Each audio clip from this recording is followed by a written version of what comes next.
E aí, pessoal, tudo bem? Estamos começando aqui mais o KiwiCast, o podcast da KiwiFi. Eu sou o Edgar e hoje aqui estou com o Pedro Augusto, ele que é infoprodutor aqui na KiwiFi. Pedro, se apresenta pro pessoal aí. Olá, pessoal. Como já está bem claro, meu nome é Pedro, né? Entrei agora para fazer parceria com a KiwiFi. Esse foi o primeiro produto, né? Antes usávamos outra empresa e esse foi o primeiro produto e já vou lançar outro agora em outubro. E também vai ser pela KiwiFi, me atendeu muitíssimo bem. E, basicamente, o que eu falo é de maturidade e teologia. Então, você ia falando alguma coisa? Não, pode falar. Sobre questões relacionadas à psicologia humana, questões relacionadas à educação, questões relacionadas à linguagem, a relação da linguagem com a capacidade de aprender, com a inteligência. Porque todas essas coisas parecem estar setorizadas em pontos diferentes de áreas profissionais, né? E isso per si já é um problema e uma deformidade do nosso tempo. Esse é o ponto. Né? Todas essas coisas estão integradas e o meu objetivo e o meu trabalho no Instagram e nos infoprodutos é exatamente trazer às pessoas essa integração de todos esses pontos, né? Para dar uma coesão na personalidade. Me conta assim, qual foi a ideia que tu teve, assim, como que foi que tu teve a ideia de criar esse produto? Cara, na verdade foi o seguinte, eu sou de Direito, como nós conversávamos em off, oficialmente eu sou graduado em Direito.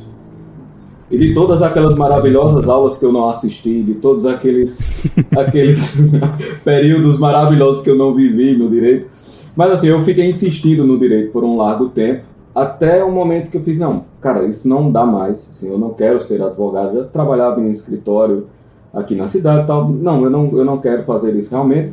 Só que durante todo esse tempo, como eu disse, nessas aulas que eu não participei, eu não estava também sem fazer nada, eu estava lendo outras coisas.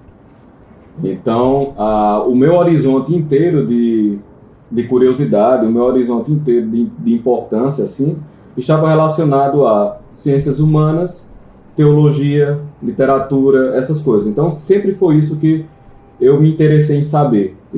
O que é que você queria saber que lhe daria alegria em conhecer? Pronto, eram coisas que orbitavam esses campos, né?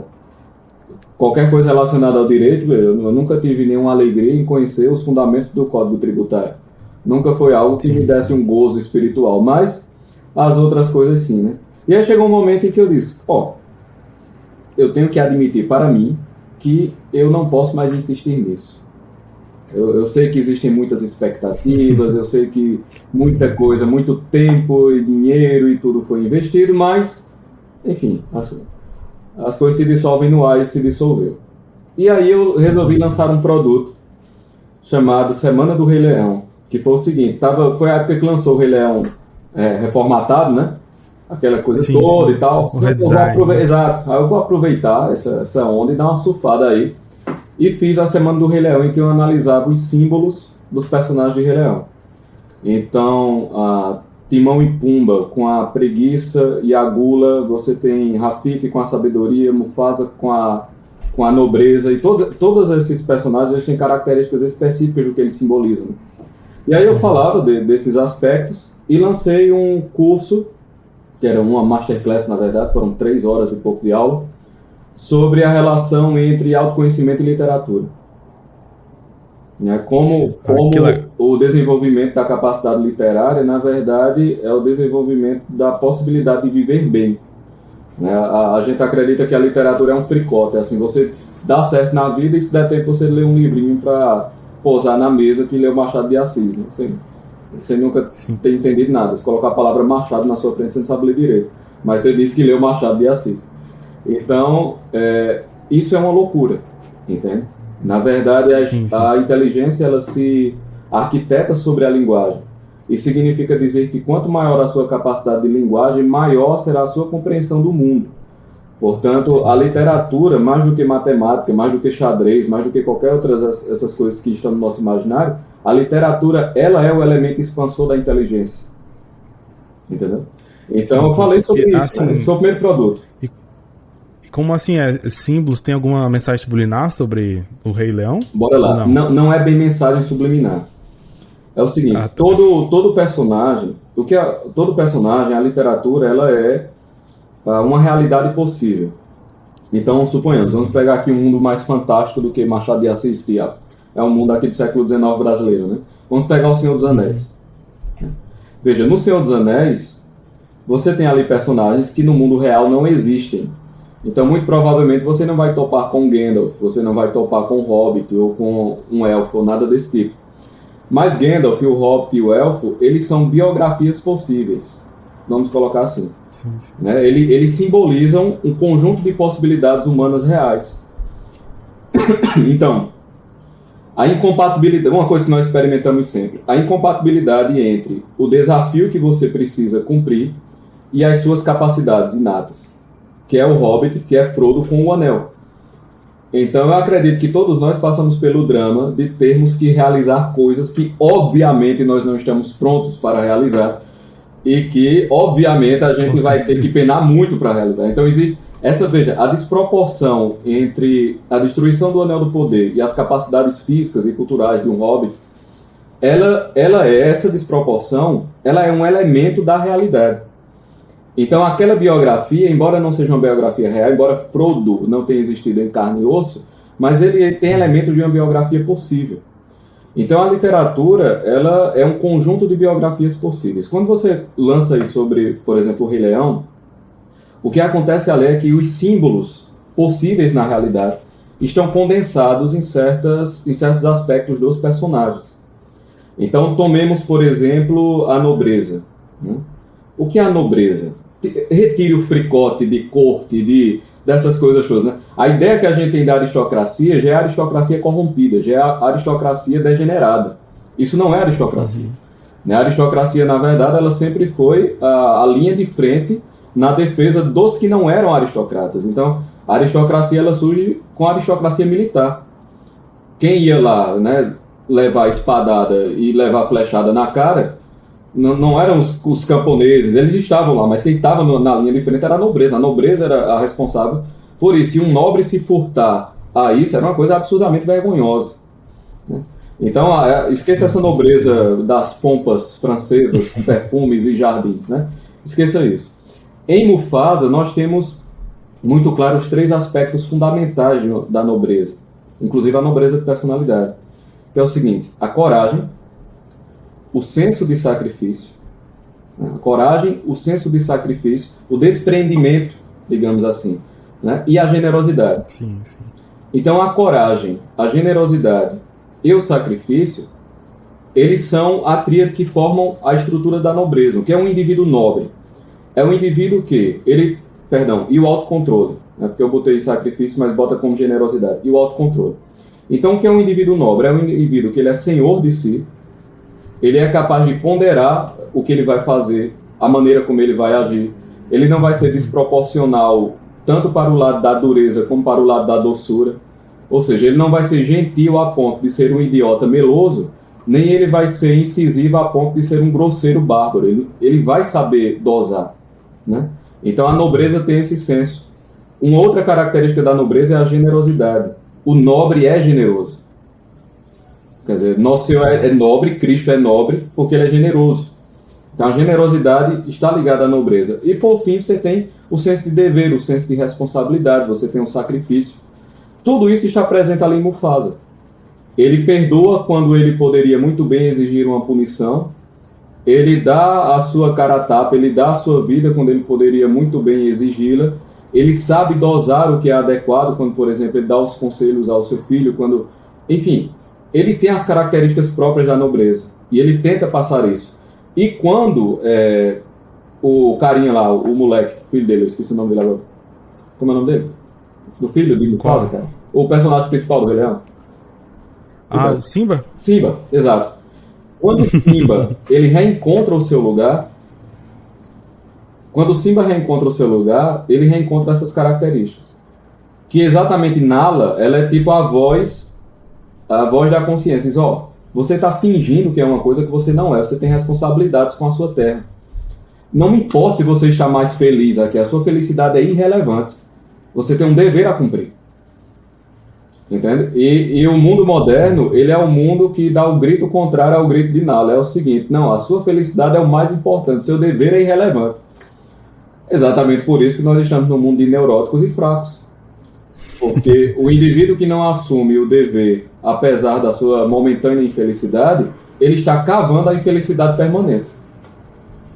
Sim, Simples assim. Então, assim, eu falei desses símbolos, entendeu? Cada personagem ele tem essa estrutura simbólica que representa uma biografia possível, uma característica biográfica possível. sim, a característica de cada um também, isso, né? Assim, me conta como é que tu entrou no mundo digital. Você já tinha uma audiência? Tu já dava, sei lá, palestras, aulas? Como que foi a tua transição do direito, da advocacia, pro digital, né? Pra ter esse posicionamento? Exato. Já há algum tempo, mesmo vivendo assim de direito, né? Quer dizer, vivendo de direito é uma expressão muito forte. Mesmo trabalhando com direito. Mas, mesmo nessa época, eu era mais conhecido pelas atividades extra mundo jurídico do que por qualquer outra coisa. Então, eu já fazia palestras, já dava aula sobre esses assuntos, né? Tratava desses assuntos. A migração para o mundo... gostava, né? Exato. A migração para o mundo digital se deu por força dos boletos. Assim, foi essa força cósmica, né, que me impeliu a entrar no mundo digital. Porque, primeiro, você tem que atingir mais pessoas. E depois você tem uma possibilidade de extrair alguma renda daquilo. Então, cara, eu já faço isso de graça, por que não cobrar? O útil ao agradável, né? Exatamente. Por que não cobrar? Já que eu estou fazendo de graça, é o que eu sei fazer mesmo. Então, a transição foi assim, eu comecei a utilizar mais o Instagram. Lembremos que há 2 ou 3 anos, a internet brasileira estava na migração do Facebook para o Instagram. 2013, né? Não, 2013 não, há 3 anos. Só que assim, óbvio que o Instagram já existia há muito tempo, mas quando eu digo a migração é o seguinte, aquele modelo de negócios do Facebook, ele meio que não existia no Instagram. Então o Instagram era o lugar que as pessoas ganhavam dinheiro com propaganda, né? As blogueiras fit, aquela coisa toda, o perfil bonitinho e tal. Então, quando Zuckerberg entra na jogada e ele destrói basicamente como era aquele amarelo, meu Deus? Que ele roubou os stories. É o Snapchat. Snapchat, exatamente. Né? Quando ele pega ali a ideia do Snapchat, e aí o Instagram brasileiro começa a virar uma espécie de educação formal paralela.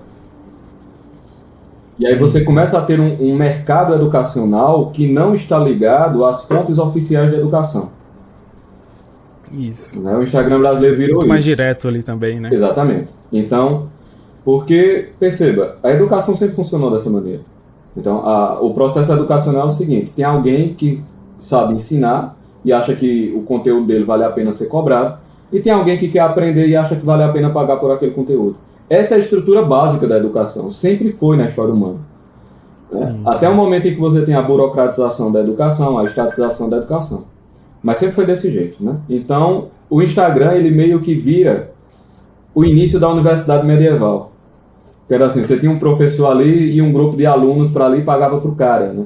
Então, a universidade medieval era feita por professores particulares, basicamente. Tanto é que se você não conseguia alunos suficientes para a turma, você não recebia. Que é sinal que você era um professor ruim. Tão ruim que ninguém ia querer pagar para ter acesso. Entende? É igualzinho a hoje, né? Você acha que vai... jeito, né? Você acha que isso vai acabar com a universidade? Não. Acabar propriamente não, porque o Estado detém o poder de dizer se você pode ou não executar certas profissões. Então ele tem a autoridade de dizer o fulano é médico, que não é a mesma coisa de dizer que fulano entende de medicina. Né? Então o diploma, ele lhe dá a autorização estatal para exercer a profissão. Ele não lhe dá o conhecimento, porque o diploma ele é um símbolo de algo, ele não é a coisa. Então, a confusão é essa. Acredita que o símbolo é a realidade. Não, o símbolo é o símbolo. A realidade é outra coisa. E as pessoas perceberam que elas estavam formadas, mas elas não sabiam. Quer dizer, elas tinham o símbolo do conhecimento. Aí aparecia alguém que não tinha aquele símbolo do conhecimento e dava uma aula, por exemplo, sobre a simbólica do Rei Leão. Aí o cara para e olha e fala, pô, ninguém nunca me falou disso na universidade. Qual a relação, por exemplo, entre a nobreza e a sanidade? Qual a relação, por exemplo, entre as estruturas simbólicas da literatura mostradas em Rafiki e a capacidade da inteligência de perceber a verdade? Ninguém nunca me disse isso, eu não tenho instrumental para isso, mas esse cara tem. Então você vai lá e esse cara está oferecendo alguma coisa, ele entrega. Entendeu? Então assim, o Instagram ele virou, como a internet em geral, agora não, agora a coisa vai ficar mais complicada porque nós estamos com pessoas que vão dizer se a simbólica de Rafiki está certa ou não. Olha que maravilha, né? Não é mais quem estuda que dá o seu conhecimento. Agora você tem um crivo. Quer dizer, as agências de checagem, as agências de checagem, essas coisas, elas viraram o substituto no mundo livre da internet do que o Estado é no mundo oficial da educação. Então, elas vão virar os sensores do símbolo. Olha que negócio maravilhoso. Mas, enfim, de todo modo, é isso que acontece. Então, as pessoas perceberam que elas precisavam saber mais e o Instagram virou esse lugar de uma educação paralela. Isso já está acontecendo. Então, acontece muito assim, o cara está lá, está no curso de psicologia, falar por mim, né? Eu tenho muitos alunos que são psicólogos e psiquiatras. Aí o cara escuta lá alguma coisa sobre, sei lá, qualquer coisa na aula. Aí o cara vem no meu direct e diz, ei, mas isso, isso e isso. O cara tá lá e escuta alguma coisa na missa, ou alguma coisa com o que o pastor dele disse, algum aspecto teológico. Aí o cara vai lá e pergunta na caixinha, mas esse ponto. Então, assim, a autoridade está migrando das bases formais comuns para o corpo docente paralelo do Instagram. Sim, com certeza. E é exatamente nessa onda que eu surfei. Muito boa essa sua onda aí. E me conta também, assim, como que tu teve essa audiência para começar a falar sobre isso? Você me disse que era da área de advocacia, mas assim, como já tinha uma audiência, como que você viu essa demanda, né, para você falar sobre isso? Do início lá. Do início mesmo. Cara, eu comecei desde as palestras. Assim, demanda sempre tem, Edgar, porque por mais que pareça que não, as pessoas querem saber. Esse é o ponto, né? A estrutura, acho interessante. Né? Exato. A estrutura da natureza humana se alegra em conhecer. Não tem pra onde correr. Quer dizer, quando você assiste um filme bom, ou assiste um documentário bom, aquele gozo que você sente, aquela alegria é porque você não sabia daquele. Você passou a saber. Sim. Então, a natureza humana quer isso. A inteligência se inclina à verdade. Não tem pra onde correr. Esse é o primeiro ponto. O segundo é que eu já tinha um público, digamos assim, no mundo físico, e algumas pessoas me seguiam, né? Só que seguiam no Facebook.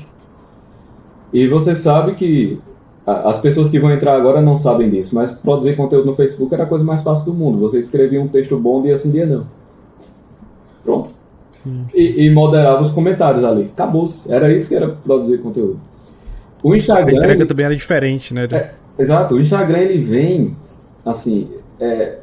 Você tem a oportunidade de fazer o seguinte, não só que as pessoas lhe conheçam, mas que as pessoas convivam com você. Falhou o teu áudio, eu não entendi o que tu disse. O Instagram, ele faz com que as pessoas convivam com você. Sim. Então, você bem mais próximo, muito, né? Também. Muito mais próximo. Ele fala diretamente com você, ele vê seu dia a dia. Então, surgiu, inclusive, no Instagram, os stories e a bendita caixinha. Aquilo ali foi uma sacada de gênio, meu Deus do céu. Claro, foi perfeito. Então, surge a caixinha, você começa a responder as coisas ali e você começa a formar no público do Instagram uma autoridade. Então, o cara começa a mandar a sua pergunta para lá, a pessoa vai, rapaz, tem sentido o que esse bicho está dizendo. E aquilo começa a se espalhar e vai se criando. Boca a boca, né? Também. Olha o que esse cara tá falando aqui. Olha o que esse bicho tá falando. Manda um print, manda pro grupo da família, manda para não sei o que. Pá. Daqui a pouco você tem um conjunto de pessoas. E daqui a pouco seu story ou seu post chega em alguém com mais seguidores. Que foi uma coisa que aconteceu comigo. Eu estava ali na casa das 3.000 pessoas, fazendo de maneira muito amadora. Assim, eu vejo os stories antigos, minha nossa senhora, a galera foi muito generosa comigo. Mas aí, uma pessoa do mundo fit, Kinzo Catelli, não sei se você já ouviu falar ou conhece. Não conheço. Kinzo Catelli me repostou. E aí, assim, tipo, eu ganhei, sei lá, 3 ou 4 mil seguidores em 24 horas. Caraca. E aí, ela fez 4 stories. E aí a coisa começou a se multiplicar. Porque você começa a dar uma furadinha na Uma bolha. bola de neve, né? Você começa a dar uma furada na bolha. E isso foi acontecendo algumas vezes e tal. Obviamente, eu não sou um produtor grande. Devo ter o quê? Uns 76 mil pessoas. Vai chegar lá, vai chegar lá. Eu vou chegar lá. Tenho uns 76 mil, 100 mil até o final do ano, mais ou menos. Mas isso vai se replicando. Vai acontecendo. E assim, com 76 mil pessoas, você já tem uma base para lançar alguma coisa. Né? Já tem uma base para fazer algum dinheiro. Me conta como que tu faz para atrair a atenção, né, dessas pessoas com o teu conteúdo. Que é um conteúdo assim, digamos que não posso dizer tão mais intelectual, mas ele é um conteúdo mais sério, né? Como que tu faz para atrair? Vamos lá, o que é que eu faço? Eu tento dizer da maneira mais simples e clara possível coisas muito difíceis. Né? Eu sei que eu não vou ser Machado de Assis, eu sei que eu não vou ser Shakespeare, eu não tenho a pretensão idiota de fingir que sou um gênio. Mas eu sei que eu consigo entender alguma coisa dessas pessoas e eu consigo explicar isso. Ponto. Eu não tenho nenhum talento extraordinário além desse. Eu consigo entender e consigo o que é mais explicar. difícil. Exato. É isso que eu faço.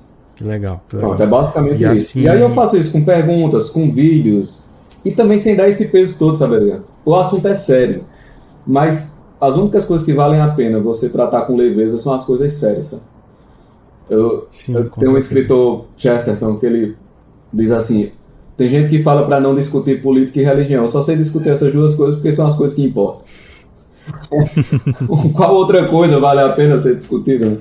Então você discute o que importa. Então eu faço isso, né? Eu tento responder o que me manda, eu tento mostrar meu dia a dia o máximo que eu posso e sem a frescura, eu vou usar essa expressão, que é muito comum aqui no Nordeste, né?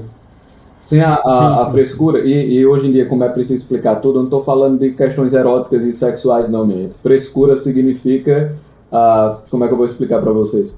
A frescura é exatamente esse não me toque completo, sabe? A pessoa que se acha tão importante, que nada de mal pode tocá-la, porque ela acha que isso vai destruir a ordem cósmica.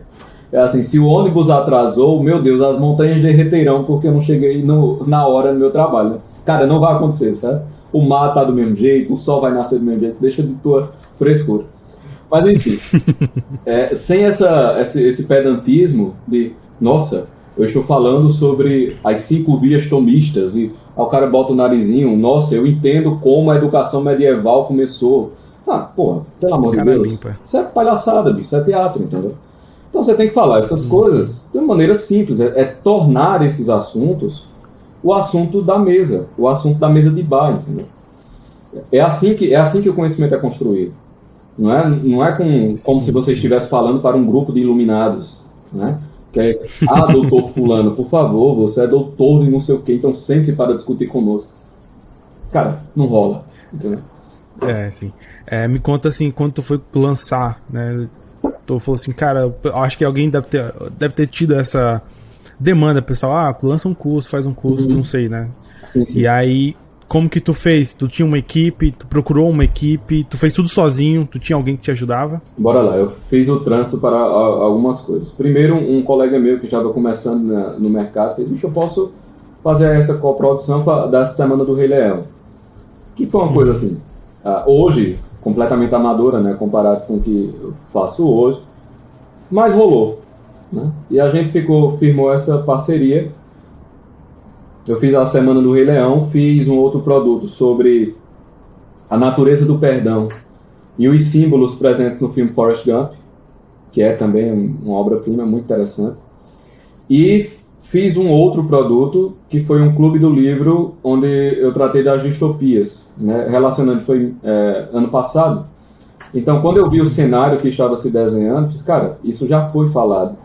Tudo isso que está acontecendo e as porcarias que irão acontecer sob a desculpa sanitária já foram desenhadas. E aí eu fiz um clube do livro tratando 1984, Fahrenheit 451, Admirável Mundo Novo. Explicando a estrutura de cada um deles e relacionando com o que estava acontecendo. E isso foi com a equipe. Né? Até que no Natal do ano passado eu resolvi apostar. Eu fiz, vou mudar o formato.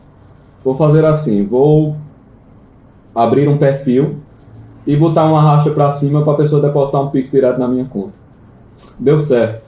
Mas, então, tipo, era R$57 e as pessoas, mil e poucas pessoas, né? Fizeram isso por mês, assim. E aí, deu certo. Só que você não tem, por exemplo, uma coisa que é muito importante.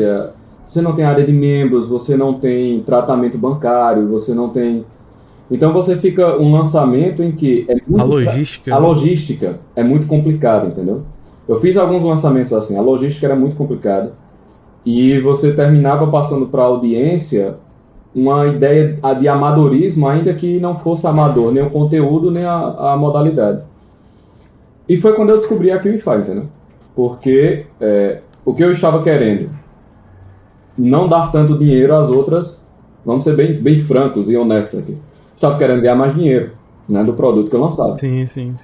E aí a QIFI tinha taxas mais baixas e oferecia também o mesmo suporte, né? Que eu estava precisando e que eu tinha sentido falta nesses outros lançamentos que eu fiz. Eu realmente senti falta disso.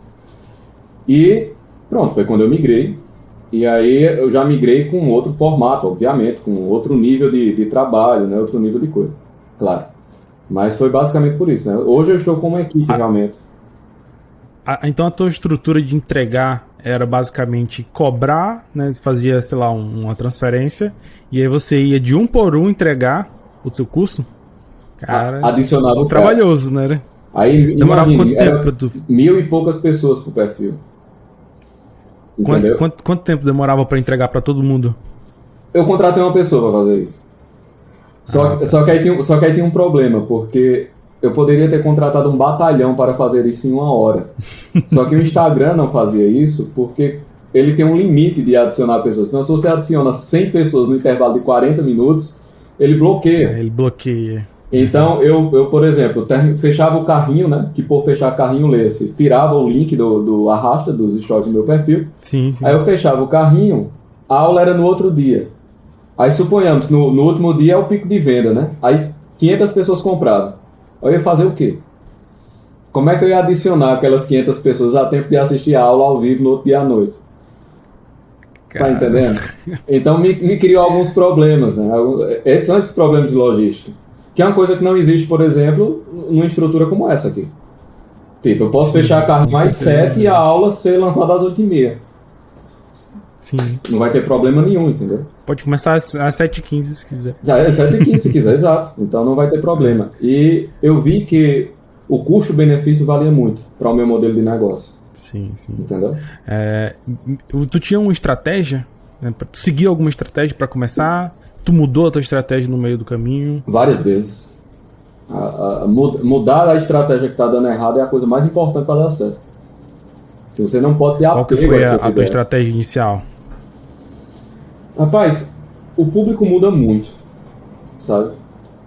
Esse é o ponto. Sim. O público muda muito, a internet é muito volátil.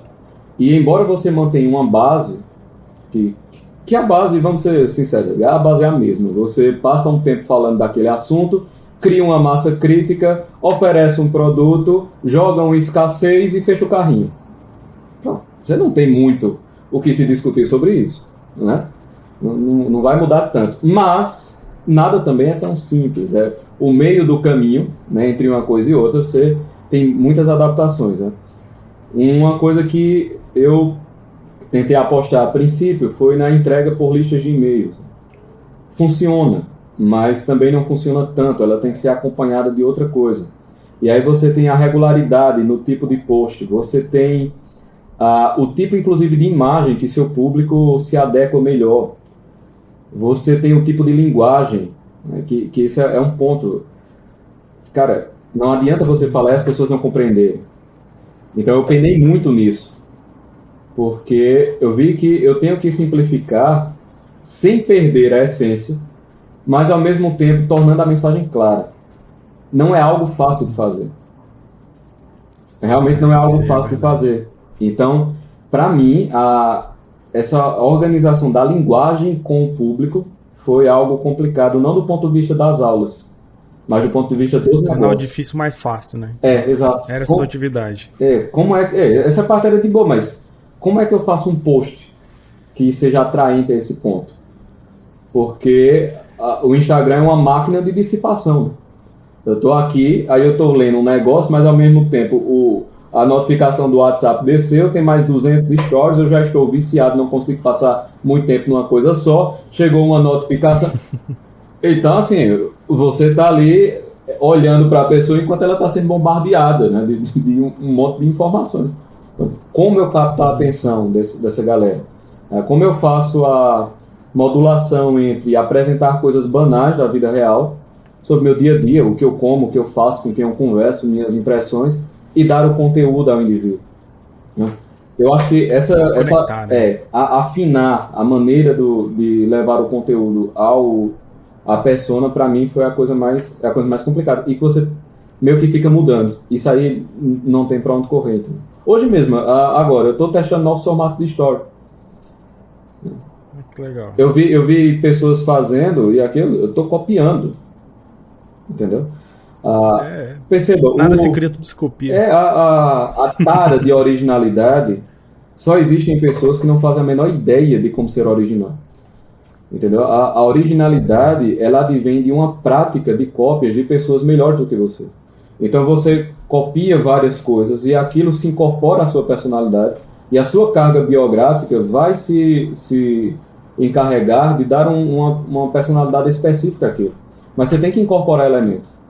Então, nesse exato momento, eu estou incorporando um tipo de história que eu vi e fiz, caramba, que negócio massa, é isso. Isso aqui é muito bom. E eu estou tentando adaptar isso ao meu público, entendeu? Então, quando foi que tu... legal. Quando foi que tu percebeu que a tua linguagem estava sendo efetiva, né, assim, de fato, pro teu público, ali, tua audiência? Excelente pergunta. Você percebe o seguinte, pelo tipo de pergunta que as pessoas fazem. Quando a pessoa entende o que você disse, ela reage perguntando ou reage comentando de uma determinada maneira. Quando ela não entende, ela reage comentando e perguntando de outro modo. Então, quando eu comecei a perceber que na natureza das perguntas, no tipo de comentário, né, até quando a pessoa reposta, tipo, ela reposta e ela faz um comentário sobre o que ela achou que eu disse, né? Porque o cara faz a live, aí a pessoa, olha, eu vi a live sobre isso, não tem nada a ver, foi outra coisa que eu quis dizer, mas olha, ela viu sobre isso. Mas, entendeu errado. Entendeu errado, né? Do começo ao fim. Mas com o tempo, você vai percebendo que o seu público, ele vai entendendo até certas piadas que você faz, ele vai percebendo o background daquela piada, ele vai percebendo o background daquela ironia. Entendeu? Até para você usar figuras de linguagem fica mais fácil, porque a pessoa percebe o que está por trás do símbolo linguístico da figura de linguagem. Então você vai notando que a sua audiência ela vai incorporando aqueles valores que você está passando, entendeu? Ela vai incorporando a linguagem, ela vai incorporando... E você vai notando isso. Então, quando o pessoal começou a... A partir da interpretação dela. Interpretação. Também, né? Quando o pessoal começa a achar importante, por exemplo, os símbolos existentes por trás de uma obra lúdica como Os Vingadores, eu fiz uma postagem sobre isso, que ali é uma maravilha para você tirar coisa.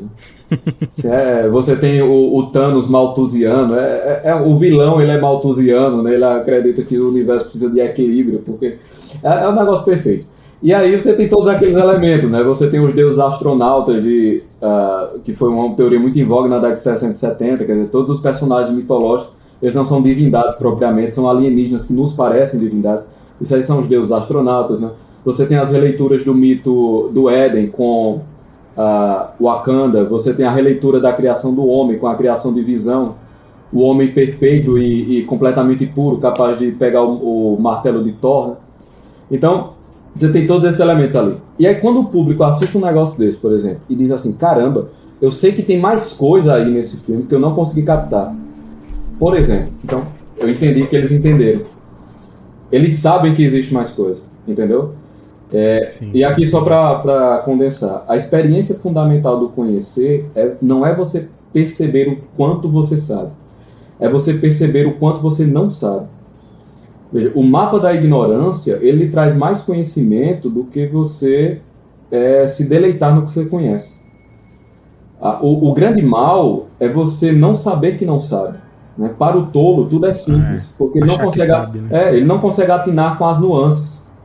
Ele não consegue atinar com aquilo que ele não conhece. Então, quando o público ele começa a perceber que ele não está percebendo, cara, ele já percebeu muito. Essa é a desgraça do tempo atual. Né? Você tem completos idiotas que acreditam que são gênios. Essa é a loucura completa. Porque o indivíduo que não sabe e sabe que não sabe, ele causa pouco dano. Mas o indivíduo que não sabe e acredita que sabe, isso é um flagelo. Isso é uma peste. Entendeu? E esse Porque a pessoa que sabe também, ela vai atrás de aprender. Assim, aquela não sabe e ela admite que não sabe, ela vai atrás de aprender. Exatamente. E aquele que não sabe e acha que sabe, não vai. Ele vai continuar errando até ele perceber que não sabe. Não sabe, exato. É impossível ensinar quem já sabe. Quem já sabe não aprende. Quem já sabe não aprende. É impossível ensinar quem já sabe. Então, quando a audiência começa a perceber que ela não sabe, é sinal de que o seu trabalho está sendo absorvido. Entendeu? Sim, que ela está aprendendo, né? Ela está aprendendo, exato. Assim, apesar de... Você falou de começar a copiar, né? Outras pessoas que estão fazendo e admirar, né? E falar, vou testar isso aqui. Você acha que é importante ter, assim, ter o diferencial? Falar assim, eu tô copiando ali, mas eu tô adaptando pro meu estilo. Acho importante isso? É importante ter o diferencial. Não é importante apressar-se para ter o diferencial. Legal. Entende? É urgente ter paciência. São coisas diferentes. Então, você trabalhar a imitação, tendo em vista, em um momento, adquirir uma certa originalidade, é o ideal. Você trabalhar a imitação para você ter a originalidade na semana que vem, é estupidez. Sim. Não vai meio que se inspirar, né? Vai Exatamente. se inspirar naquela ideia. Porque você tem que absorver a ideia, cara. Absorver. Isso, você tem que absorver, e integrar adapta. E adaptar. Entendeu? Sim. A pressa, veja, a pressa de parecer, é o que o Hugo de São Vitor diz no Didascálico. A pressa de parecer sábio é a destruição do negócio. Então, veja, olha só, a sua pergunta é muito boa. Muitas vezes a pessoa ela não quer ser original, ela quer parecer original. Isso. Se ela quiser apenas parecer original, cara, ela vai fazer merda. Eu posso falar isso aqui, eu nem sei. Mas enfim. Pode, né? Ela vai fazer merda, entendeu?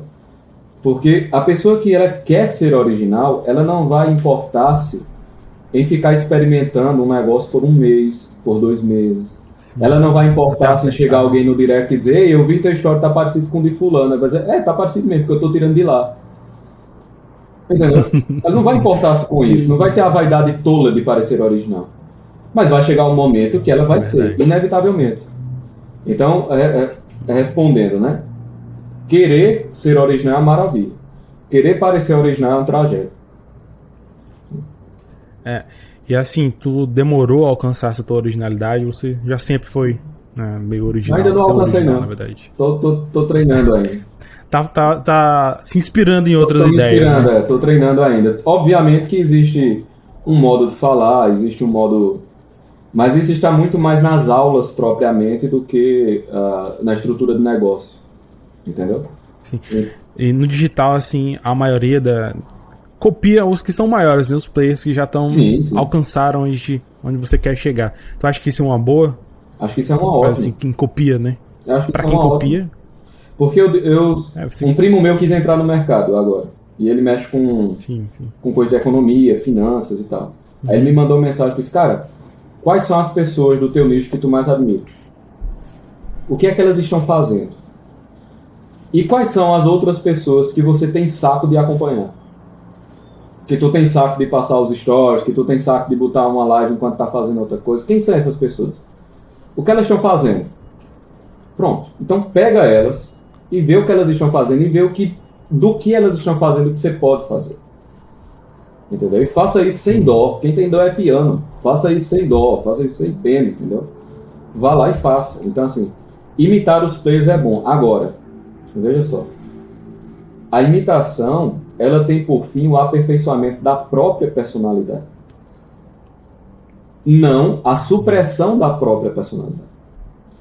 Então o cara quer imitar para parecer o outro. Você não pode fazer isso. Tipo, vamos pegar até a questão de temperamento mesmo. Se você tem vamos supor, você tem um player grande. Tu tens, deixa eu pegar um exemplo teu, que eu não te conheço. Né? Tu tens algum cara, assim, do que tu trabalha, que ele tem uma personalidade mais agressiva, que ele tem uma personalidade mais colérica, assim, mais fogo, um cara que fala e reclama e tal, aquele negócio. Tu tem alguém assim, mais irascível? Não. Não tem muito não, né? Acho que não. Então deixa eu ver, da minha área, vamos pegar aqui alguém. Vamos pegar um Ítalo Marcílio da vida. Certo? Eu acho que é um case. É da mesma área sua, né? Não conhece, né? Assim, ouviu falar. Então pega o Ítalo. Sim. Se eu tenho uma personalidade, um temperamento mais comedido, um temperamento mais frio, por exemplo, ou se eu não sou maduro o suficiente para aguentar a pancada de certas coisas, eu não posso agir como ele. Porque na primeira multidão de haters que vierem falar mal de mim e que fizerem caricaturas minhas e que pegarem erros meus e espalharem em vídeos editados, eu vou chorar em posição fetal. Sim. Tá entendendo? Não vai gostar, não né? Então assim, eu não tenho como imitá-lo nesse ponto. E a pessoa tem que ter consciência disso. Vamos pegar alguém do mundo fit, né? Lara Nestero, por exemplo. Não sei se você conhece uma galera. Não conheço, não. Pronto. Então, Lara Nestero. Ela é colérica por natureza. Então, assim, ela lhe oferece esse copo d'água com toda gentileza, mas com uma certa ira. Assim, existe uma nota de dureza na maneira como ela fala, mesmo ela sendo gentil. Mas ela não está sendo grossa. Tá entendendo? Sim. É a natureza dela. Cara, se eu sou mais dócil por natureza, eu não vou ficar imitando Lara nisso. Porque vai ser ridículo. Sim. Você não pode imitar ao ponto daquilo causar uma supressão na sua personalidade, porque soa falso. E, cara, a falsidade na própria voz é uma desgraça. Não dá, você tem que usar a sua própria voz. Entendeu? Ainda que modulada sobre outras vozes. Aí não tem problema. Mas você tem que usar a sua própria voz, senão é um teatro ridículo. Todo mundo sabe que aquilo é. Todo mundo sabe que você está sendo fraco. Entendeu? Todo mundo vê falsidade naquilo. Pô, para cuidado, para com isso, bicho. Que loucura é essa? Né? É loucura, entendeu? Me fala também, na verdade, assim, é um comentário, né? Quando você falou sobre dar essa dica, né, de você pegar os players grandes, você também entender estudar a engenharia reversa, né? O que será que ele fez? O que ele está fazendo que deu isso aqui? Né? Estudar a caminhada ali dele também, né? Ele fez isso aqui, que isso resultou nisso daqui, né? Nesse outro ponto. Então estudar a engenharia reversa talvez seja das formas mais inteligentes de chegar a um ponto que você quer chegar, né? Sim. Vou fazer isso. Ele fez isso aqui, ele aprendeu com isso aqui. Isso é muito bom. Também me explica também, eu acho que talvez quem quem tá escutando, na verdade, né? O que é essas classificações do colérico, né, o sanguíneo? Sim. Explica assim rapidinho, só pra gente... melancólico, né? Então vamos lá. Veja, há alguns minutos atrás eu falei personalidade e corrigi, fiz temperamento. Né? Por que eu fiz essa correção? Porque o temperamento ele é uma estrutura da personalidade. Então o temperamento ele é uma estrutura mineral. O que isso significa dizer? Que o temperamento ele é fixo. Você nasce com um conjunto de características que fazem com que você responda aos estímulos de uma determinada maneira. Essa resposta aos estímulos, ela foi sistematizada, digamos assim, com a simbólica dos 4 elementos, que é fogo, terra, água e ar. Né? E essa simbólica dos 4 elementos corresponde a características de certos temperamentos. Então, suponhamos aqui, vamos pegar um quadrante, certo? Aqui eu tenho uma bolinha e aqui tenho esse quadrante. Então, para aqui, para cima, nós chamaríamos os temperamentos ditos quentes. E daqui para baixo, nós chamaríamos os temperamentos ditos frios, certo? Qual a característica das coisas que esquentam? As coisas que esquentam, elas expandem. Então, essa é uma característica básica. Né? Veja, um cubo de gelo desse tamanho, quando ele está na forma de vapor, ele ocupa o espaço desse quarto, que é exatamente essa expansão da molécula de água. Então, os temperamentos quentes, a gente pode dizer assim, eles são temperamentos expansivos. Então, alguém que tem um temperamento quente, como é a maneira dela reagir aos estímulos? É imediata, e fragorosa, assim, é imediata e grande e larga, e a pessoa reage imediatamente. A característica dos temperamentos frios é exatamente o recolhimento dos elementos frios da natureza, é recolher-se, né? A introspecção. Então, uma pessoa que tem um temperamento frio, ela reage de maneira mais lenta. Não significa dizer que ela é lenta. Perceba, não é que ela é estúpida, não é que ela é covarde, não é isso. É que a maneira como ela recebe o estímulo, ela guarda mais e reage de outra maneira. Mas só que não existe só o lado quente e frio do temperamento. Você também tem o que se chama o lado seco e úmido. E aqui é onde a gente entra na divisão dos 4 mesmo. Então, os temperamentos quentes seriam o sanguíneo e o colérico, representados pelo ar e pelo fogo. E os temperamentos frios seriam o melancólico e o fleumático, representados pelos elementos terra e água, né? Fogo e terra seria o lado seco, ar e água seria o lado úmido. Então, peguemos só o temperamento colérico que eu falei aqui. Qual a característica do fogo? O fogo expande. Senão nós não teríamos problemas com queimado, nem com incêndios. A natureza do fogo é a expansão. Só que, ao contrário do ar, quando eu abro a janela, digamos assim, e tem uma lufada de ar aqui dentro, né? Obviamente isso em condições normais, não estou falando de um furacão, mas eu tenho uma lufada de ar aqui dentro. O ar ele expande também, mas ele expande de uma maneira, digamos assim, mais materna. O ar ele não expande destruindo, né? O ar ele expande envolvendo. O fogo ele expande destruindo. Mistura, né? Exato. Isso. Perceba que uma pessoa de uma característica de um temperamento colérico, ela reage expandindo, destruindo as coisas. O temperamento colérico é o seguinte, é aquela pessoa que você, suponhamos, você está num jogo de futebol e você leva uma cotovelada de alguém. O colérico, ele vai ficar puto na hora, vai reagir na hora imediatamente. Quando terminar o jogo, ele vai chamar, mas tu viste o que fulano fez? Meu irmão, como é que pode a pessoa fazer um negócio? Daqui a uma semana, ele vai se encontrar com você. E aquilo vai estar dentro dele. E quando ele falar daquele assunto, ele vai sentir aquele assunto. Novamente. O sanguíneo vai fazer essa mesma coisa. Só que tenta escrever, tenta gravar algo no ar. Você não consegue fazer isso. Então, as impressões no sanguíneo, elas demoram. Aliás, perdão, elas passam rápido. Enquanto as impressões no colérico, elas demoram mais. Então, pessoas de temperamento sanguíneo são aquelas pessoas que a gente pode colocar assim, mas fulano é muito avoado. A pessoa olha e diz, meu amigo, se o Cicrano tivesse dito isso pra mim, eu não olhava mais na cara dele nunca na minha vida.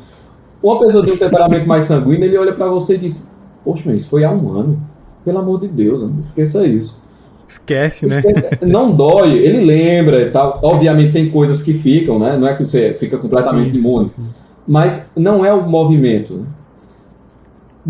Para a parte de baixo, você tem o melancólico, que ele é mais lento na reação, mas o elemento dele, terra, diz muito, né? O que é que a terra faz? Ele guarda, né? A terra guarda. Mas não só. Isso. A terra guarda e germina. As coisas no melancólico, elas têm uma certa profundidade. Então, é muito comum você ter um grupo de amigos assim, e você tem um cara que você conta um negócio a ele para, segura aquilo, daqui a uns 10, 15 minutos ele lhe devolve aquilo organizadinho. Assim. Eu digo, não dá nada tu devolver isso tão organizadinho. Lembra de tudo. A coisa entra e ele devolve de uma outra maneira, né? A semente entra, semente e sai árvore. Então isso é uma coisa do melancólico. E o fleumático, ele é a água. O fleumático, ele tem a sinuosidade da água e a frieza da água também. O fleumático vai ser assim, você vai dizer, caramba, cara, eu ganhei na Mega Sena. Ele vai dizer, pô, bicho, parabéns, que coisa massa. Pô, velho, minha mãe morreu num incêndio. Ô, rapaz, que pena, né? Entendeu? O fleumático, ele é essa pessoa. Então, você tem esses 4 temperamentos, assim, que, obviamente, eles não são determinantes, né? Você não pode, eu sou um colérico, portanto eu vou ser um estúpido idiota, eu sou um fleumático, portanto eu vou ser uma pedra de gelo. Isso aí é a degeneração do temperamento. O temperamento virou um novo signo. Né? Porque você tem toque, porque eu sou virginiano. Não, você não tem toque porque você é virginiano. Isso é essa besteira, né? Então, assim, mas isso diz muito e ajuda muito, sabe? Na convivência. Sim. Você às vezes tem filhos, cara, que tem temperamentos diferentes e os pais querem colocar o mesmo tipo de atividade, querem cobrar do mesmo jeito. Você não vai conseguir.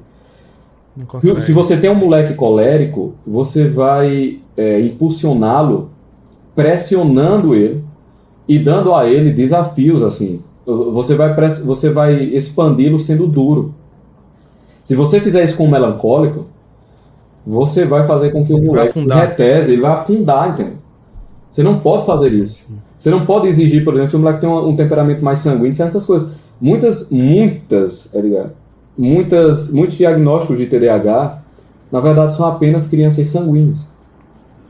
É só isso. Caraca. Ele é uma criança sanguínea, que ele precisa de expansão, ele precisa de uma certa experimentação do mundo, e a maneira, por exemplo, que a escola formal é estruturada, ela não é estruturada para uma criança sanguínea.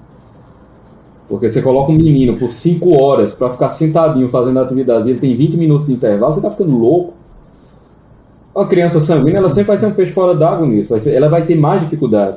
Enquanto o fleumático vai estar lá de boa, entendeu? A professora falando, ele lá tranquilo. Vamos para o intervalo, ele vai vou ficar aqui mesmo. É dele. A maneira dele fazer. Então, essas coisas ajudam muito, sabe? Tanto na criação, na questão conjugal, em tudo isso. Eu me considero uma pessoa bem tranquila, né? Bem calma. E às vezes até a minha namorada, ela fala assim: cara, não tem nem graça, tu não fica com raiva de ninguém. Eu falei: pra que eu vou ficar com raiva das pessoas? Eu sou tranquila. Eu vou perder tempo com raiva das pessoas. Não, um colérico jamais diria passou, esquece. O colérico, ele é viciado em briga. O colérico é o seguinte: se o ambiente não estiver tenso, ele se sente confortável na luta. Esse é o ponto. Sim. Então o colérico se sente confortável na luta. Se uma pessoa colérica não se conhecer, não tiver uma educação moral, autocontrole, ela vai ser uma pessoa insuportável, porque é aquele tipo de indivíduo que está tudo bem e ele começa a se incomodar porque as coisas estão bem. Entendeu? Porque a luta é uma necessidade, o cara tem que estar numa batalha em algum momento. Isso é uma maravilha, porque isso lhe dá um certo espírito de liderança, isso lhe dá uma certa capacidade de resistência às coisas da vida, mas é aquela coisa, o vício e a aventura, eles têm a mesma substância. Então, essa coisa que é muito boa, que lhe dá uma liderança, lhe dá uma capacidade de defender os outros, de se defender, também se degenera. Né? Se degenera numa loucura de soberba, numa loucura de crueldade, de ausência de misericórdia, de gosto pela confusão. Né? Tem gente que é viciada em briga. Se ela não estiver brigando, tem alguma coisa errada. Quer estar na treta toda hora. Quer estar na treta toda hora, todo momento, sem propósito. Né? Não tem problema em estar na treta, mas a treta despropositada, isso é um problema. Né? Sim. Encontra em qualquer coisa que não tem importância nenhuma, ela acha uma briga pra fazer. Acha, não tem que achar, porque senão tá errado. Sim, com certeza. Me conta também, assim, qual a sua opinião sobre a influência dessas pessoas que são influências na internet, na vida das pessoas, assim, qual que é a tua opinião? Não, assim, a opinião primeiro, não é a opinião, é a constatação de um fato, a influência existe. Sim. Né? O fato a influência existe. Se essa influência será boa ou não, é uma variável que você não tem como medir, porque isso vai depender do conteúdo, da forma e da capacidade de recepção. Então você tem muitas variáveis. Às vezes a pessoa tem o conteúdo bom, tem uma forma de transmissão boa, mas aquilo é recebido de uma maneira ruim. Então vamos pegar aqui um exemplo. Regime de sono para crianças. Veja, uma criança estar acordada às 10 horas da noite porque os pais não conseguem colocá-la para dormir, denota uma incapacidade completa da estrutura familiar e da segurança e de dar disciplina. Isso não existe, certo? Crianças são desobedientes. Não, crianças anseiam por obedecer. Crianças querem obedecer a todo custo. É isso que elas querem, mas elas precisam encontrar um ambiente em que a obediência seja algo bom. Né? E um ambiente em que a obediência seja algo bom não é um ambiente em que a obediência seja algo imposto a ferro e fogo. É um ambiente onde a obediência faça parte do ciclo harmônico da casa. Entende? Sim, então, beleza, a criança tem que ter um horário para dormir. Mas ela não dorme, fica batendo os pés na cama. Não, tudo bem, mas ela não vai sair da cama. Ela vai chorar. Não, deixa ela chorar. Acredite, nunca ninguém morreu de choro. Olha, eu vou lhe garantir isso. que na história humana não teve um caso de alguém que chorou até morrer. Não teve essa pessoa, tá certo? Então eu lhe garanto que se o menino ficar Não chorando, existe. não existe. Se ele ficar chorando por 15 minutos, ele vai cansar. Bom, primeiro que ele não vai ter nem lágrimas, né? Fique sossegado, então ele vai cansar num determinado momento. O que acontece é que é o seguinte, ele não só cansa, mas ele cansa os pais. Então os pais, para não se submeter ao cansaço de ter que ver o filho cansado e chorando, aí vai lá e faz o que o moleque quer, né? Mas vamos pegar esse exemplo aqui do regime de sono. Então você tem que ter um regime. Aí você tem um. Travou o teu áudio aqui. Ah, perdão. Então você. Só na parte do exemplo. Então vamos ter um exemplo de um regime de sono. Você vê na internet um casal que ensina e mostra a sua rotina com as crianças. E a rotina desse casal é o seguinte: às 6h30, os moleques estão tomando banho, já estão ali comendo para dormir. 7 horas os meninos estão dormindo. Sabe? Beleza. Aí você diz, pô, se eles conseguem fazer, o meu filho não é um animal, até, mas assim, meu filho não é um demônio, né? Então, eu acho que eu vou conseguir também. Só que aí qual é o problema da recepção da mensagem? Acontece que você chega do trabalho às 8 da noite. Entende? Como é que ele vai estar dormindo às 7, né? Então, assim, se você tomar aquele exemplo, a demonstração daquele princípio como uma meta absoluta, voltamos ao ponto. Se você não integrar aquilo ali na sua rotina, cara, você vai, assim, não é a culpa do cara, às vezes não é a culpa do conteúdo, da maneira como ele transmitiu. Você não está conseguindo, você está querendo uma receita de bolo. E em muitos assuntos, receita de bolo não é possível de ser efetuada. Essa coisa da educação familiar é uma delas. Então, assim, como você diz, essa influência, ela existe, é um fato. Ela é boa, aí depende. Aí você tem muitas variáveis. Às vezes o conteúdo per si é mau. Tem isso também. Não, tudo é bom. Não, tudo é bom que tudo é bom. Deixa de palhaçada. Não existe tudo é bom. Existem coisas más no mundo, existem coisas boas no mundo. Ponto. Então, às vezes o conteúdo é mau per si. Então, o indivíduo que, por exemplo, advogue como meta de vida, como meta completa de vida, você satisfazer-se completamente, satisfazer todos os seus prazeres, né? Viver de viagens, comidas, parceiros e objetos. Não, isso vai ser maravilhoso por 5 anos. No 6º ano você está com uma depressão terminal e daqui a uns 10 anos você se mata no auge da sua beleza. Então, assim, esse tipo de conteúdo é pernicioso. E você tem também a forma. Quer dizer, a pessoa tem um conteúdo bom, mas ele passa de uma maneira que lhe obriga, por exemplo, o outro a tomá-lo como modelo absoluto. Isso também é mal, né? Então tem essas variáveis aí. Tem que analisar e adaptar, né, pro teu ambiente, né? É assim, você faz muita coisa sozinho aí, né? Pra tua estrutura que você faz hoje. Sim, né? sim. Mas hoje eu me dedico mais a basicamente responder. Que, cara, story dá um trabalho do cacete. Meu amigo, pelo amor de Deus. O cara vê ali aquela sequenciazinha 10, 15 histórias, aquela leva umas 2 horas. Dá trabalho. Assim, você tá fazendo muita coisa só, né? E tem um resultado muito legal. E assim, qual que é a dica que tu tem pra quem tá querendo lançar sozinho, né? Por exemplo, tem um assunto que ele sabe falar muito bem e domina, né? Ele quer se lançar ali no digital. Qual é que é a dica que tu tem? Não seja vaidoso o suficiente para não querer aparecer. Certo? Porque muitas Esperar vezes... tá bonitinho. O desejo de não querer aparecer, ele não é humildade. Ele esconde uma profunda vaidade.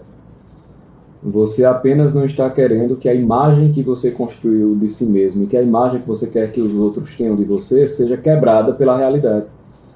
Então o cara não quer lançar um produto porque ele está com medo do produto fracassar. E o que as pessoas vão dizer se o produto fracassar? Veja, isso já é a cantinela do fracassado. Isso é a vaidade sendo a conselheira da sua atitude.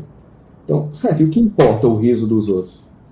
Eu lembro de eu não sei se foi Sócrates ou foi Aristóteles. Alguém disse, mestre, o fulano está rindo de você, do negócio que você falou. Na minha ausência pode até me bater. Esse é o ponto, entendeu? A minha ausência pode até me bater. Você vai fazer o quê? O que é que aquelas risadas causarão? Qual o dano que aquelas risadas causarão? Só causarão na sua vaidade. Então, não seja vaidoso o suficiente a ponto de não querer aparecer. Certo? Esse é o primeiro ponto. A segunda coisa, não busque a perfeição. Apenas realize. Busque fazer o máximo que você consegue fazer. Ou seja, não seja negligente, Não, se isso aqui não precisa ser perfeito, sim, mas não precisa ser essa merda que você está fazendo também, né? Então, assim, faça o que dá para você fazer, no máximo ali, de esmero e tal, mas sem, eu não tenho a câmera de Flávio Augusto. Meu filho, você vender sua casa, você não tem a câmera de Flávio Augusto. Então, assim, vá com calma. Eu tenho o meu iPhone, pronto, gravo do iPhone, ele tá 4K, meu filho, maravilha, grava ali. Entendeu? Sim, então, sim, assim, isso é verdade. faça com que você tenha a mão. A outra coisa, entregue exatamente o que você está prometendo. Em que sentido? Se você não é um mestre do assunto, não diga que você é um mestre do assunto. Diga assim, pessoal, eu estou vendo isso e olha que coisa interessante, eu quero compartilhar com vocês. Tipo, você não é o maior historiador do mundo. Eu vou até pegar um livro que eu estou aqui. A Igreja das Catedrais das Cruzadas. Né? Eu estou lendo aqui, Daniel Hopes. Eu não sou Daniel Hopes. Mas eu cheguei aqui e li esse livro. Eu fiz, galera, é o seguinte, eu não tenho condição de escrever esse livro, nem se eu tivesse nascido e morrido 200 vezes. Mas, vamos fazer assim, eu vou ler e vou estruturar um negócio aqui e vou contar a vocês. Vocês querem? Pronto, quero. Então, eles sabem que eu não sou Daniel Hopes. Eles sabem que eu estou comentando a obra do cara. Então, estou entregando exatamente o que eu estou prometendo. Não finja ser um mestre se você não é um mestre.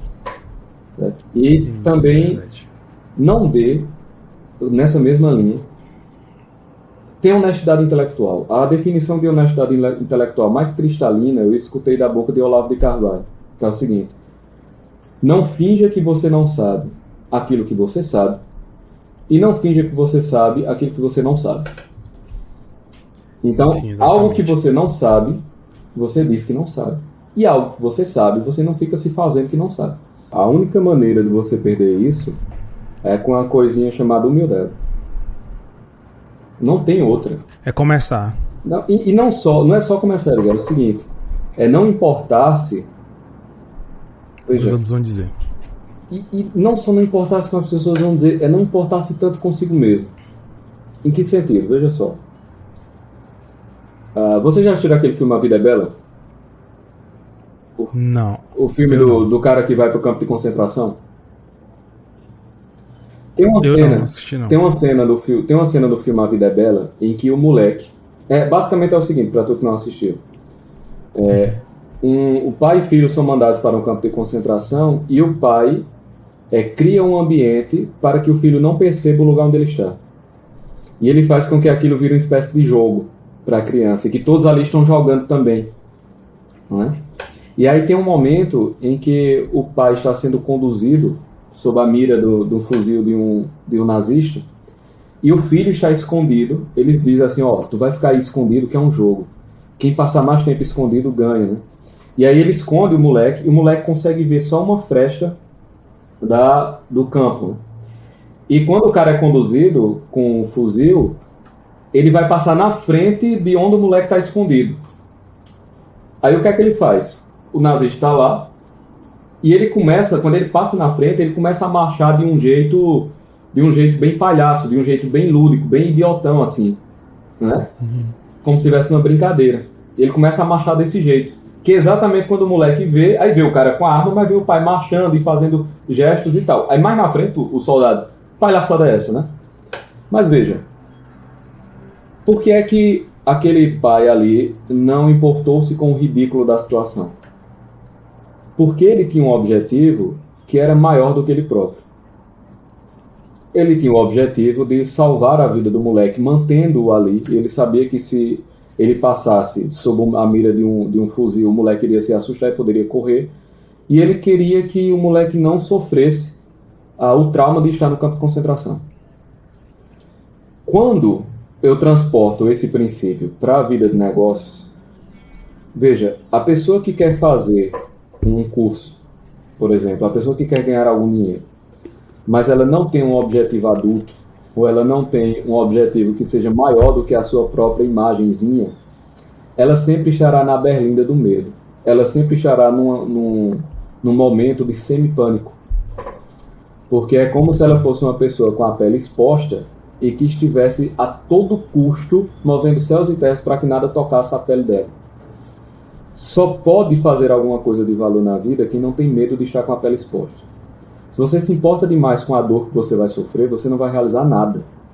Nada. porque você está se importando demais de ser arranhado, entendeu? Assim, pouco importa se arranquei um braço, uma perna, é necessário para fazer aquilo, você vai lá e faz. Entendeu? Então, assim, respondendo à tua pergunta, Carol, o que falta? Falta maturidade, entendeu? Falta maturidade e senso de vida adulta. Falta a humildade, ela é uma medida da maturidade. Né? Quanto mais humilde a pessoa, mais madura ela é. Então, quando a pessoa, você diz aí que as pessoas chegam perguntando coisas, né, na caixinha do QIFI e tal, quando você vai olhar os problemas que elas elencam para não entrar na máquina, né, dos infoprodutos, são problemas de natureza estritamente emocional e psicológica. São problemas, assim, você não tem problemas estruturais. Não tem problemas estruturais. Você não tem problema de dinheiro, às vezes você não tem problema de conteúdo.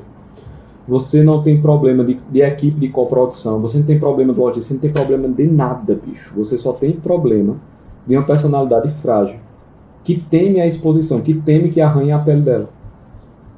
Entende? Então, assim, enquanto você não der esse salto da maturidade, cara, vai ser complicado ganhar dinheiro. Pode até ganhar, não estou dizendo não.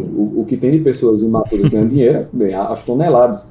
Mas percebam, e vocês que estão nos negócios vão saber, quando a pessoa é muito imatura e está ganhando muito dinheiro, ela está sendo sustentada por uma pessoa, um conjunto de pessoas que não compartilham da imaturidade dela. Vá atrás. Ela tem um staff de pessoas que já estão em outro nível, estão segurando as pontas da imaturidade dela. Isso sempre, cara, vai acontecer. Não tem pra onde correr. Ou vocês acham que um cantor, por exemplo, irresponsável e beberrão, é ele que administra a fortuna e os shows e a logística de... Vocês acham que é isso que acontece nas redes sociais? Claro que não, meu filho. Ele chega ali, faz o que ele é adestrado e tem o talento e sai de cena. E a máquina vai girando por pessoas que estão interessadas em realizar o negócio. Entendeu? Então, assim, esse pra mim é o ponto. Né? Você tem que ter esse salto de maturidade. Entendeu? Sim, com certeza. Muito bom isso aí. Agora faz aí o seu pitch de vendas. Então vamos lá, pra galera pessoal. Que tá assistindo aí. Exato. Agora em outubro, há uma demanda do público, né? A questão é o seguinte, todo mundo começou a perceber nos últimos tempos um certo buraco. Assim.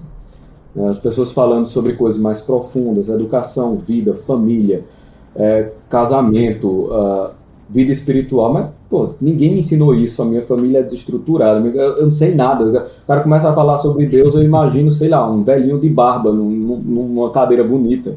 Esse é o máximo de elevação espiritual que eu alcanço, né? Então, e aí, como é que faz? Eu vou lançar agora em outubro um produto de introdução à vida espiritual.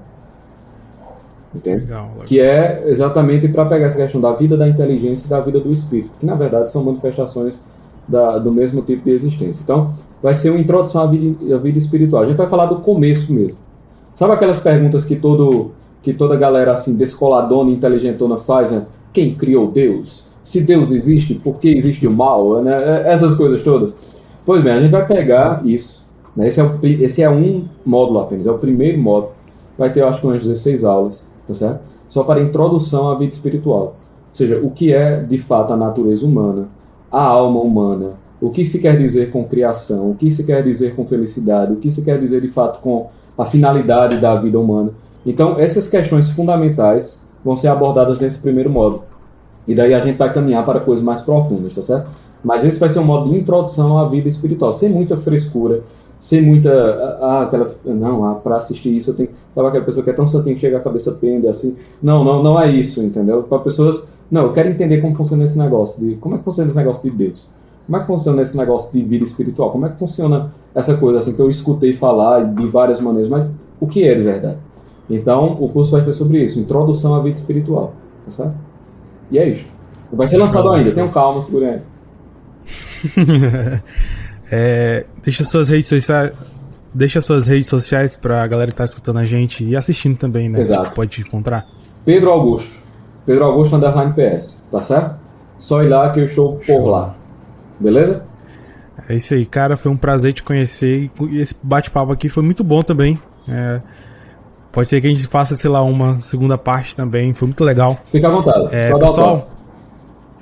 Pessoal, Se inscreve no nosso canal, deixa seu like, ativa o sininho lá do Instagram. Esse episódio também vai estar no Spotify, né? Segue a gente lá no Spotify também. Vai estar lá. Você seguir a gente e ficar ligado nos próximos episódios. Pessoal, nosso Instagram também é @kiwify.br. E é isso aí. Pedro, quer me falar mais alguma coisa? Não, só isso. Me sigam, compartilhem, me amem. Segue lá o Pedro também, viu? Só isso, viu? Comenta lá, vim pela QIFI. Pronto, exatamente. Isso aí, pessoal. Valeu. Edgar, abração. Até a próxima. Valeu. Abraço.